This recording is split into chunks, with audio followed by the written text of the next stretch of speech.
And Jehovah appeared unto him by the oaks of Marmir, as he sat in the tent in the heat of the day. And he lifted up his eyes and looked, and lo, three men stood over against him. And when he saw them, he ran to meet them from the tent door, and bowed himself to the earth, and said, My Lord, if now I have found Savior in thy sight, pass not away, I pray thee, from thy servant. Let now a little water be fetched, and wash your feet, and rest yourself under the tree, and I will fetch a morsel of bread, and strengthen ye your heart. After that ye shall pass on, for as much as ye are come to your servants. And they said, So do as thou hast said. And Abraham hasted into the tent unto Sarah, and said, Make ready quickly 3 measures of fine meals, knead it, and make cakes. And Abraham ran unto the herd, and fetched a calf tender and good, and gave it unto the servants, and he hasted to dress it. And he took butter and milk, and the calf which he had dressed, and set it before them. And he stood by them under the tree, and they did eat. And they said unto him, Where is Sarah thy wife? And he said, Behold, in the tent. And he said, I will certainly return unto thee when the season cometh round, and lo, Sarah thy wife shall have a son. And Sarah heard in the tent door which was behind him. Now Abraham and Sarah were old and restricted in age. It has seed to be with Sarah after the manner of woman. And Sarah laughed within herself, saying, After I am waxed old, shall I have pleasure, my Lord, being old also? And Jehovah said unto Abraham, Wherefore did Sarah laugh, saying, Shall I of a certainty bear a child, who am old? Is anything too hard for Jehovah? At the set time I will return unto thee, when the season cometh round, and Sarah shall have a son. Then Sarah denied, saying, I laughed not, for she was afraid. And he said, Nay, but thou didst laugh. And the men rose up from thence, and looked toward Sodom, and Abraham went with them to bring them on the way. And Jehovah said, Shall I hide from Abraham hide from Abraham that which I do, seeing that Abraham shall surely become a great and mighty nation, and all the nations of the earth shall be blessed in him. For I have known him, to the end that he may command his children and his household after him, that they might keep the way of Jehovah to do righteousness and justice, to the end that Jehovah may bring upon Abraham that which he hath spoken of him. And Jehovah said, Because the cry of Sodom and Gomorrah is great, and because their sin is very grievous,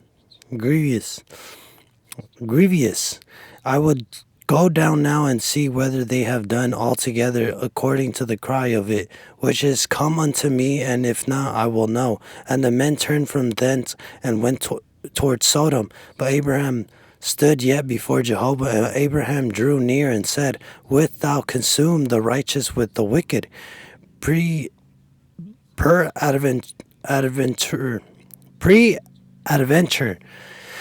there are 50 righteous within the city. Wilt thou consume and not spare the place for the 50 righteous that are therein? That be far from thee to do after this manner, to slay the righteous with the wicked. That so the righteous should be as the wicked. That be far from thee.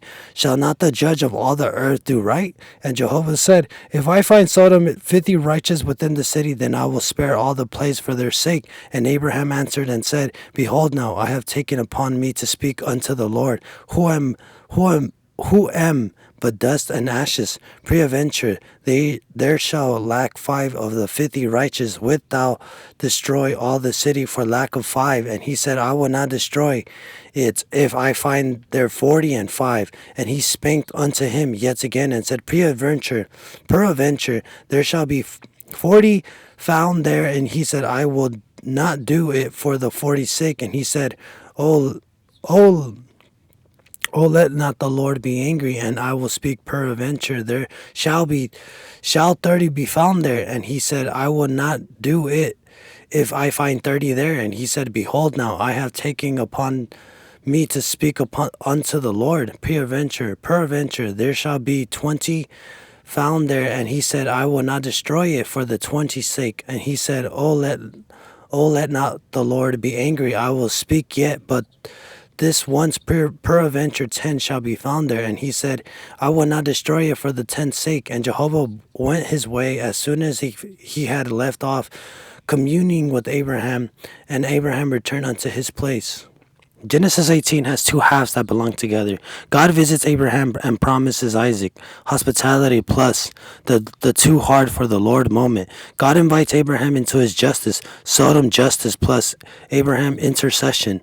Together they teach the covenant is about miracle birth and moral foundation. God makes a people by promise and then trains that people to reflect his righteousness and justice in the world. The visitation. God comes near in ordinary form. Genesis 18 verse 1 through 8. Jehovah appears, 3 men stood. The text holds a deliberate tension. Abraham sees 3 men. The narrative says Jehovah appears. This is a classic biblical way of showing that God can make his presence known through mediate forms, messengers, while remaining truly God. Abraham responds, covenant faith looks like hospitality. Abraham runs, bows, offers water, rest, bread, then gives far more than a morsel, fine flour, calf, milk. This isn't mere ancient etiquette, it's covenant ethics. He treats strangers with honor, generosity, speed, and joy.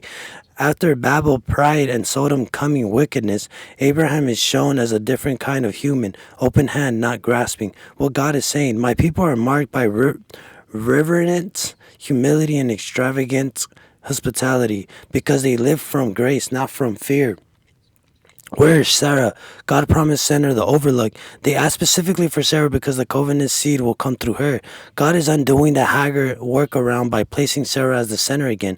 At the set time, Sarah shall have a son. Sarah laughed internally. It's not mockery as much as the laugh of impossibility. Her body and time are against the promise. Then the key line, is anything too hard for Jehovah? That one of the Bible defining questions. God confronts the deeper issue, not Sarah's age, but the hidden assumption that reality is closed, that God cannot open what has been shut. Sarah denies her laughter for she was afraid, and God gently but firmly exposes the truth. Nay, but thou didst laugh. God isn't shaming her. He's inviting honesty. Faith grows when where we stop pretending. What God is saying, I see what's hidden. You can't fake faith with me. My promise is not limited by your biology or your timeline. The covenant is miracle grace, not human capability. The turn to Sodom, covenant is not only blessing, it's righteousness and justice. Genesis 18, verse 16 through 21.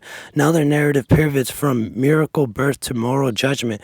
This is intentional. The seed God is creating is supposed to carry God's way in the world. God says, shall I hide from Abraham what I do? For I have known him, that he may command his children to keep the way of Jehovah, to do righteousness and justice. This is stunning. God defines Abraham's calling as household discipleship, aimed at righteousness, right worship, right living, justice, right treatment of others, social order, and aligned with God. The covenant people exist for more than survival and prosperity.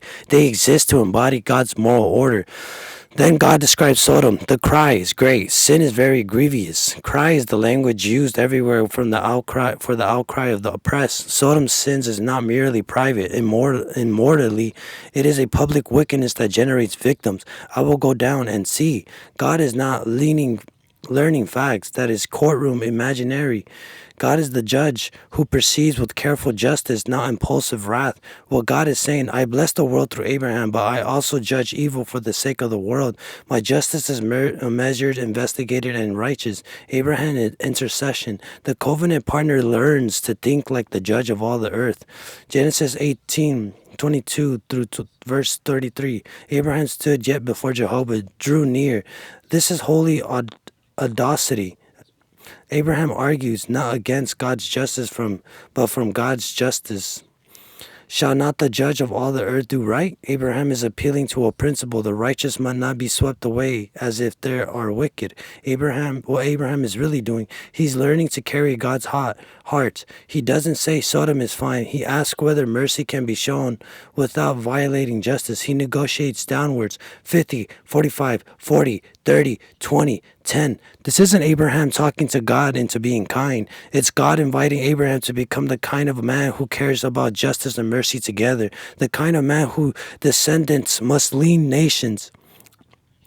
What is revealed about God? God repeatedly says, I will not destroy it. That shows God's posture is not eager destruction. He is willing to spare much for the sake of righteous remnants. What God is saying, intercession matters. My justice is not opposed to mercy. It is the framework in which mercy can operate rightly. I am willing to preserve many for the sake of a few. What the chapter ends without resolution. It stops at 10 and God departs. The cliffhanger pushes you into Genesis 19. What the question is answered, is there even a remnant? It is also a theological arch. Abraham stops at 10. Why not 5, 1? But that unanswered question intensifies the Bible's larger storyline. Humanity needs a deeper kind of righteousness and a deeper kind of rescue than we naturally have. What God is saying by the tension, you are beginning to understand justice and mercy, but the world problem is deeper than you realize, and my rescue will go further than you inspect. The main messages of Genesis 18 in one sentence. God confirms the covenant by promising an impossible son. Is anything too hard for the Lord? And then forms Abraham into a man of righteousness and justice by inviting him into divine judgment and intercession, showing that God blessing aims to create a people who mirrors his justice, plead for mercy, and becomes a channel of blessings for the nations. Genesis 18.